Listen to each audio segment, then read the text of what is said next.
Hello friends, வாங்க இன்றைக்கி மசால் பொரி செஞ்சு சாப்பிட்லாம். வாங்க ஃப்ரெண்ட்ஸ், அதுக்கு தேவையான பாண்டில் வச்சுக்கலாம். இதுக்கு நீங்கள் அடுப்பு பற்ற வைக்கணும்னு அவசியம் கிடையாது. வீட்டில் வந்து பார்த்தா பொரி மட்டும்தான் இருந்துச்சு. பொரி ஏன்னா நேற்று விஜயதசமி நேற்று ஆயுத பூஜைன்றதுனால வீட்டில் நிறையா பொரி இருந்துச்சு. சரி, இதை வச்சு நம்ம மசால் பொரி செஞ்சு சாப்பிட்லான்னு தான் இந்த பிளான். இப்போ பொரியை கொட்டியாச்சு. இப்போ இது கூட என்னென்ன சேர்த்த போகிறோன்னு பார்த்தீங்கன்னா, தக்காளி, வெங்காயம், பூண்டு, எண்ணெய். ஃபஸ்ட்டு எண்ணெய் ஊற்றிக்கலாம்.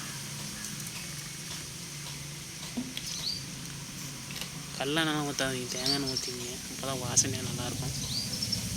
இது கூட தக்காளி சேர்த்திக்கலாம்.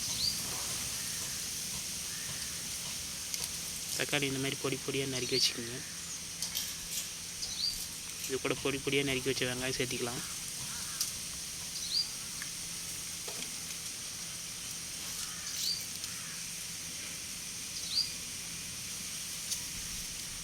வீட்டில் வந்து தேடி பார்த்த ஃப்ரெண்ட்ஸ், ஒரு ஸ்நாக்ஸ் கூட இல்லை. பார்த்தீங்கன்னா பொரி மட்டும் நிறையா மூட்டை கணக்கில் இருக்குது. அதனால தான் இந்த ஐடியா. இப்போ நசுக்கி வச்ச பூண்டு சேர்த்திக்கலாம்.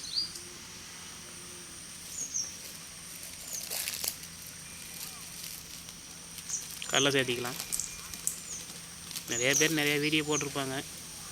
நாமளும் கொஞ்சம் போடலாம், டிஃப்ரெண்ட்டாக தான் போடுறோம் ஃப்ரெண்ட்ஸ். கொஞ்சம் 1 டீஸ்பூன் மிளகாய்த்தூள், 1 டீஸ்பூன் மஞ்சத்தூள், மஞ்சத்தூள் கொஞ்சம் சேர்த்தி போட்டுக்குங்க. அப்போ தான் கொஞ்சம் கலராக இருக்கும்.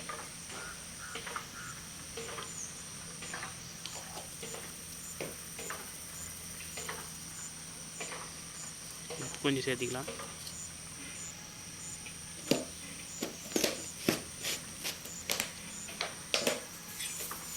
இப்போ அதெல்லாம் சேர்த்து மிக்ஸ் பண்ணிக்கலாம்.